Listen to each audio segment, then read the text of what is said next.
నమస్కారం, నేను శాస్త్ర. Welcome back to our channel.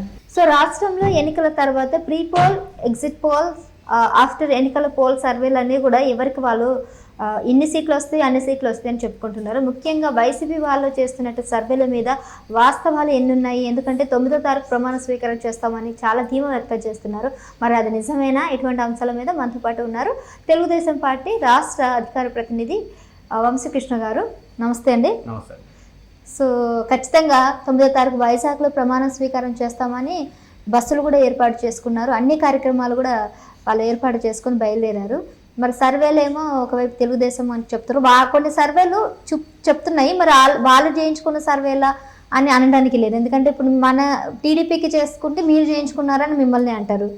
మరి వాళ్ళ దానికే వాళ్ళు చేసుకున్నారని మనం ఎలా అనగలము? అంటే బేసిక్గా ఇప్పుడు తొందరపడి ఒకవేళ ముందే కూసింది అన్నట్టుగా వైసీపీ వాళ్ళ పరిస్థితి ఉంది.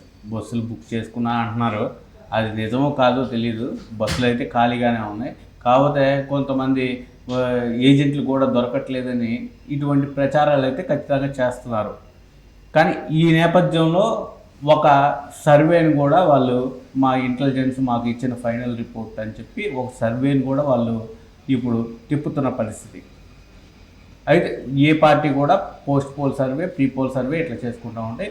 తెలుగుదేశం పార్టీ కూడా మాకు 140 వస్తాయి అని చెప్పి ధీమాగా చెప్తా ఉంది. మొత్తం 140 సీట్లు వచ్చే అవకాశం ఖచ్చితంగా ఉంది అనేది వాళ్ళ ధీమా.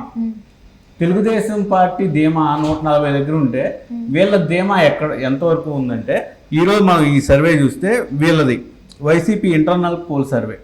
దీంట్లో ఏం చెప్తున్నారు? టీడీపీకి 69, వైసీపీకి 51, టైట్ ఫైట్ 55 అని చెప్తున్నారు. అంటే 3 కూడా మనం చూస్తే 51 వైసీపీకి అని, అంటే 100 సీట్లు ఖచ్చితంగా కోల్పోయే పరిస్థితి ఉందని వాళ్ళకి తెలుసు. ఇదిగోండి చూడండి. సో ఇక్కడ వాళ్ళు చెప్తున్న ప్రకారం టీడీపీకి 69 సీట్లు మాత్రమే వస్తాయి అంటున్నారు, వైసీపీకి 51 అని వాళ్ళే చెప్తున్నారు. Tight fight 55 internal survey. కాకపోతే వాళ్ళు చెప్తుంది ఏంటంటే, ఆ 55లో 45 మళ్ళీ మావే వస్తాయి. టైట్ ఫైట్ ఉన్న 55లో 45 మావే వస్తాయి, 5 వాళ్ళకు వస్తాయి. ఒక 10 వాళ్ళకు వచ్చిన ఓవరాల్ గా 51 ప్లస్ 45 95 సీట్లతోటి అధికారం చేపడతామని వైసీపీ వాళ్ళని నమ్మించుకునే ప్రయత్నం చేస్తుంది. ఇప్పుడు ఏంటంటే ప్రజల్లో క్లారిటీ ఉంది. ఏంటంటే వాళ్ళకి ఎవరికి మనం ఓట్లు వేసాం అనేది ప్రజల్లో క్లారిటీ ఉంది. ఆ క్లారిటీ వల్ల ఏమైందంటే, రాష్ట్ర వ్యాప్తంగా ప్రతి ఒక్కళ్ళు కూడా మేము తెలుగుదేశం పార్టీకి, జనసేనకి, బీజేపీకి ఓటేసామని చెప్పడం వల్ల, ఓవరాల్ మౌత్ టాక్ వల్ల తెలుగుదేశం పార్టీనే గెలవబోతుంది, వచ్చేది తెలుగుదేశం ప్రభుత్వమే అనేది మౌత్ టాక్ జనాల్లో నడుస్తుంది. ఇటువంటి పరిస్థితిలో ఏజెంట్లు దొరకట్లా వైసీపీకి. ఎందుకని ఏజెంట్లు కావాలి వాళ్ళకు?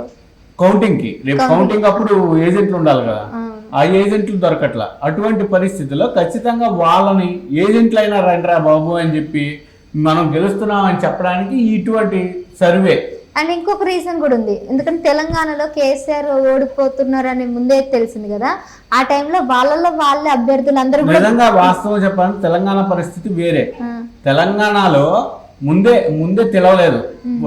కేసీఆర్ గెలుస్తున్నాడు, రేవంత్ రెడ్డి గెలుస్తున్నాడు అనేది ఒక క్లియర్ కట్ లేదు. ఎలక్షన్ రిజల్ట్ వరకు కూడా ఒక ఇద్దరి మధ్య ఒక టైట్ ఫైట్ ఉంది ఖచ్చితంగా. వీళ్ళు గెలిచింది కూడా, ఇప్పుడు కాంగ్రెస్ గెలిచింది కూడా పెద్ద సీట్లు ఏం కాదు. వీళ్ళు 39, వాళ్ళు 64, అది పెద్ద డిఫరెన్స్ ఏం కాదు.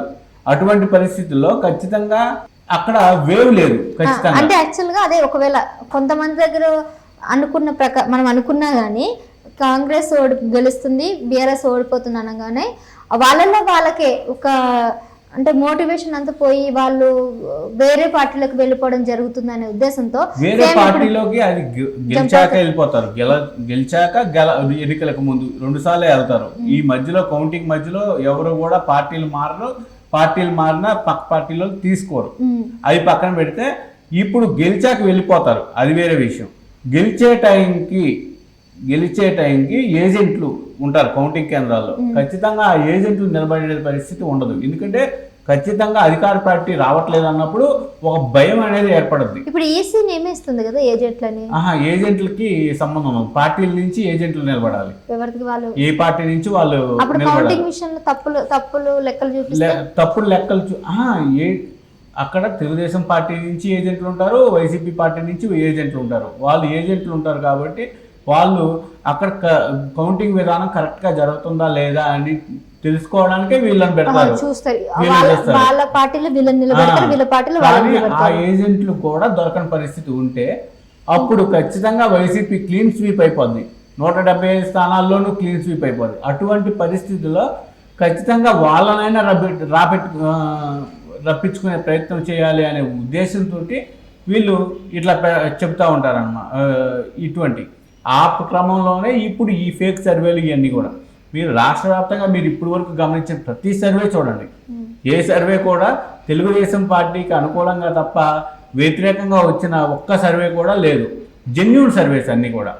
అటువంటి పరిస్థితులు మీరు ఫర్ సపోజ్ మీరు గమనిస్తే సజ్జల రామకృష్ణారెడ్డి నిన్న మాట్లాడిన దాంట్లోనే మేము గెలుస్తాం అనుకుంటాం, గెలవలేకపోతే అది దైవాధీనం అనే ఒక ఫేస్లోనే ఆ ఓటమి భయం కనపడతా ఉంది సజ్జల రామకృష్ణారెడ్డి దాంట్లో. అంటే మీరు అర్థం చేసుకోండి, సజ్జల రామకృష్ణారెడ్డి లాంటి హై క్యాడర్ వ్యక్తులకి ఖచ్చితంగా తెలుసుద్ది వైఎస్ఆర్ కాంగ్రెస్ పార్టీ నెంబర్ 2 ఎవరంటే జగన్ తర్వాత ఖచ్చితంగా సజ్జల అని చెప్తారు.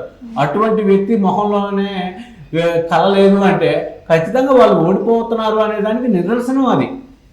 దాంట్లో అయితే డౌట్ లేదు.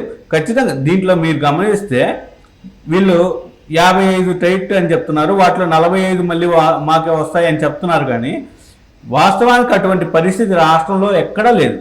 అటువంటి పరిస్థితులు ఖచ్చితంగా ఉండవు అనేది మనకు తెలుస్తున్న విషయం. థ్యాంక్ యూ అండి. Thank you.